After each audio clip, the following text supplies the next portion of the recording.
It's my pleasure to introduce and talk to Nir Vidan, who is a choreographer, but also performer and dramaturg. So he's a pretty interdisciplinary artist.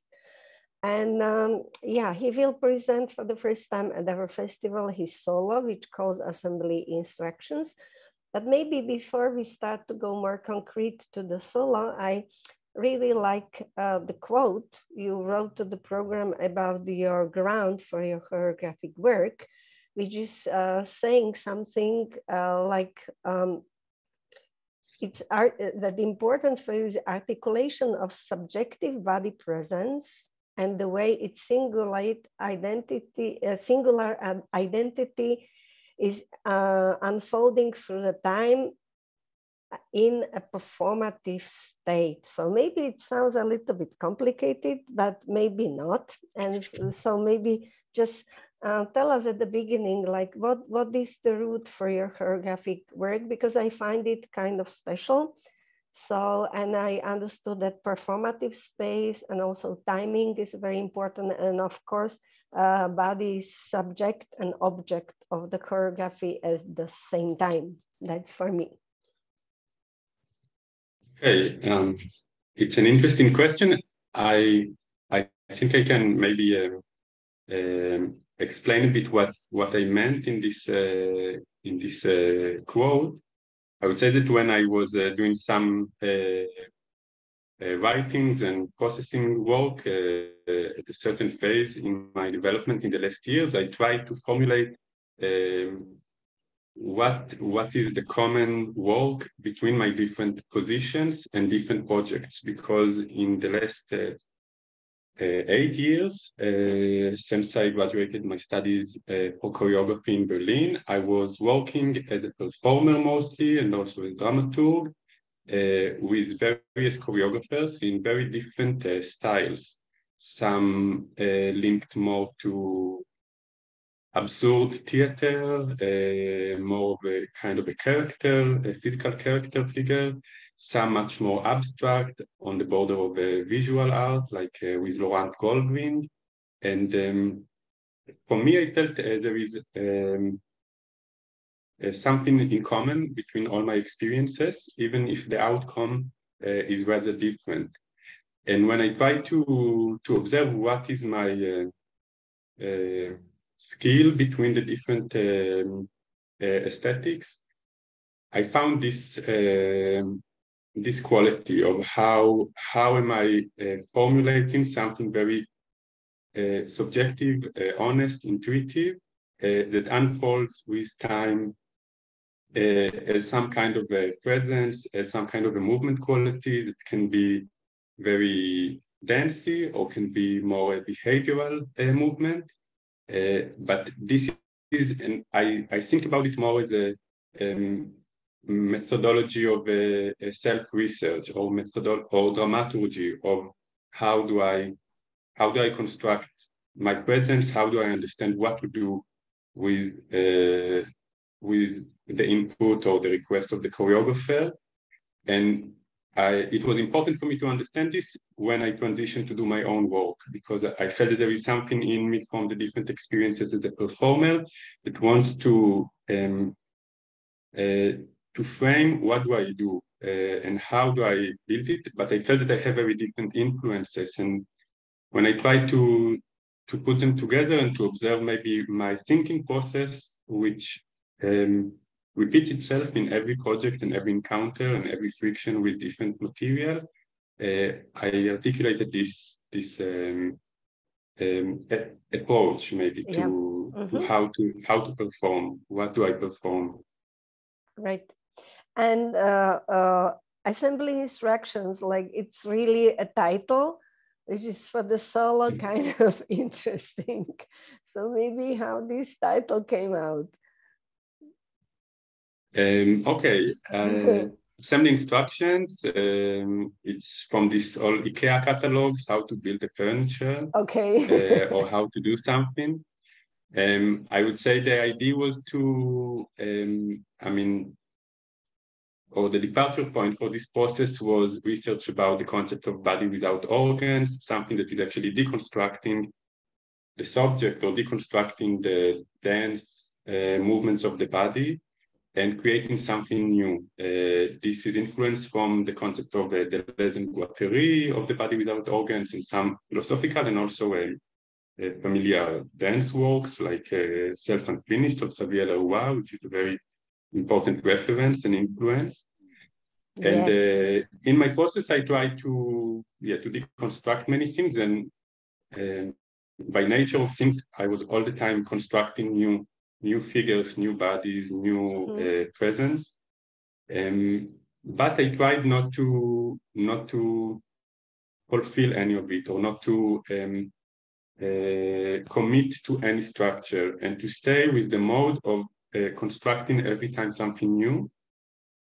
And we liked, me and my team, we liked this approach that somehow, I should also say, for me, there is a lot of also emotional tension in the piece, but I liked to invite the gaze to be not so judgmental, or not to categorize what we see, and not to build a story necessarily on it, to have also this a bit more neutral gaze. And this is why I like the assembly instructions.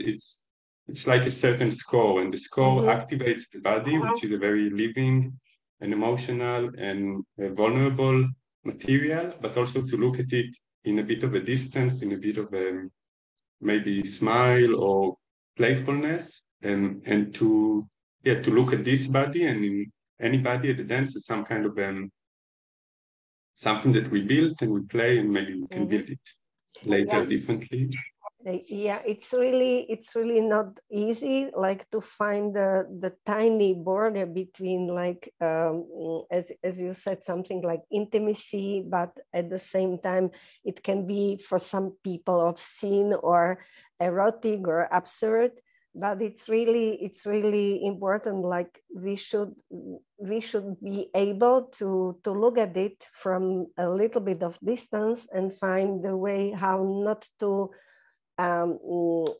create I'm in a way, I'm a little bit afraid that the part of the public in Slovakia will be like refuse that, but I think it's very good to present this type of piece, because it's time that people stay open and try to see the things from maybe something which moves them, and maybe they can learn something about themselves through the artistic work.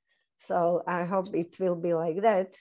And there is another question. You mentioned the team, and I just realized I think I never saw a piece which was a result of cooperation. My last question is about the team, because for me it was fascinating to read that they are like 3 dramaturgs and 1 philosophical research and dramaturg for solo. So can you tell me something more about this team? Because it's really how did they cooperate, or how the work was somehow coordinated by them? Because it's really it's a lot of people. It's lots of dramaturgs. Yes. I would say that you can see that the piece is very carefully it has a very careful dramaturgy, so they did a good job. I'm just interested in how did they work together. I mean, I would say that most of the time they were not together in the same time in the studio. First of all, I'm based both in Berlin and in Tel Aviv, as I studied in Berlin and I work there quite a lot, but my family is in Tel Aviv and in Israel, and I work nowadays with the Yasmeen Godder company in Jaffa. So it started from a very practical reason, that I had research periods in Tel Aviv and research period in Berlin, and I could not import my dramaturg from Berlin to Tel Aviv. So I had a parallel team, people that were working with me in Tel Aviv and people in Berlin. I think, as I said before, I came from many projects with other choreographers as performer, and I feel that I'm very used also in my studies in Berlin to discourse, to collaborate, to work together. And there is something with the solo process that I'm also the choreographer and the performer that was, I felt might be very lonely and difficult for me. And I wanted that almost in every rehearsal, there will be someone there with me to have some kind of a dialogue with, to have reflection and to share thoughts. And it accumulated with time because we were working in one research period and then there was another research and not everyone, not the same person could be there all the time. And I also appreciated the different dialogues with one come more from philosophy, one come from contemporary theater, one come from somatic movements. And it was very useful for me to have this crossroad of different gazes. And I felt that it was contributing a lot for me and for my understanding. And also there is something with the content of the solos that is, you saw it most of the time. I'm actually with my face covered or with my eyes closed, and there is something about getting lost. And it was almost dangerous to do it alone in the studio. And I felt it was both emotional need and aesthetical need to have constant reflection. Of course, I could work just with the camera, but I appreciate dialogue, and this is how I usually work in a more communal way. And I feel everyone in the team, also the sound artist and the rehearsals manager and the light designer contributed to my understanding and their understanding of the piece. Super. Yeah, and I just come back a little bit to Xavier Leroy because we had the solo unfinished at the festival years ago. Oh, wow. So there was also one of my thoughts when I saw your solo, because for me it's very much like saying hello to Xavier, but it's also very different. So what would you say, like, what is the inspiration from his work, and how do you feel for yourself, where you, from your point of view, develop this type of geometric style of identity moving on stage, which is, we don't know what it is? I must say it's a wonderful question, and it's a complicated question. I was not working on reconstructing self-unfinished or making a tribute to self-unfinished. I never saw the solo on stage. I saw it in video, and I never studied with Xavier. But I feel like we had a second-hand connection because I was working with Laurent Goldring, that was the dramaturg of Self-Unfinished, and his aesthetics is very present in Xavier's performance, and also with Isabelle Schad, that is, has also collaborated and worked with Laurent, and there is this evolution of ideas or the expansion of similar ideas. And in general, I think Xavier and this piece has a lot of impact.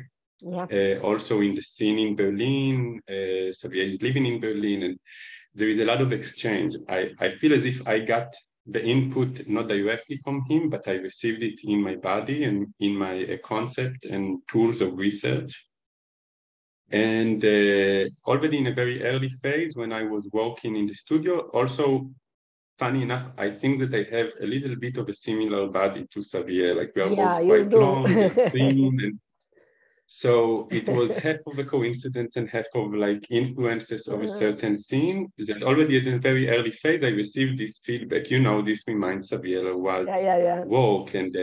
And also, when I was reading the Andre Lapecchi's book that he refers to Self-Unfinished and connects it to Deleuze and Guattari text about how to become a body without organs, which was my starting point for the research.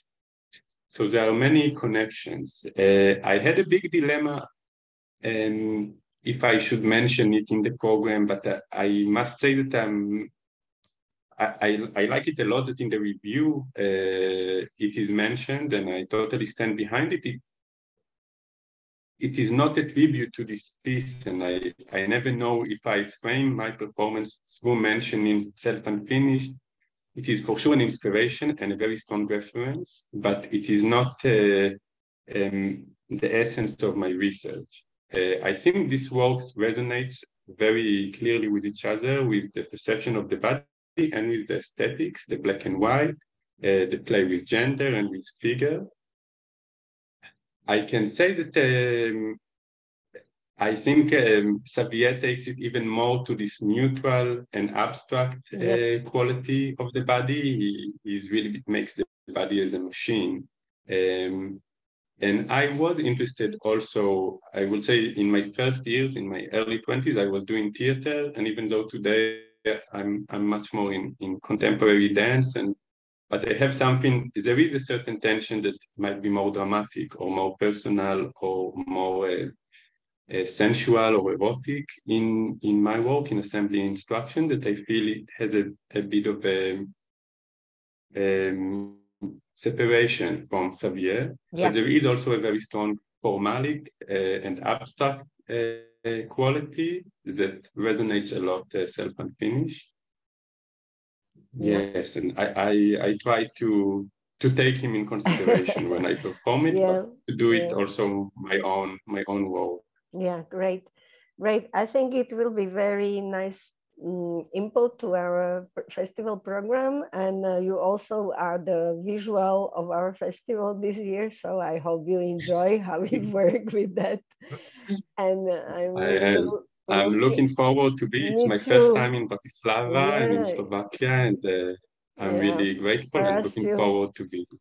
Okay, thank you. Thank you.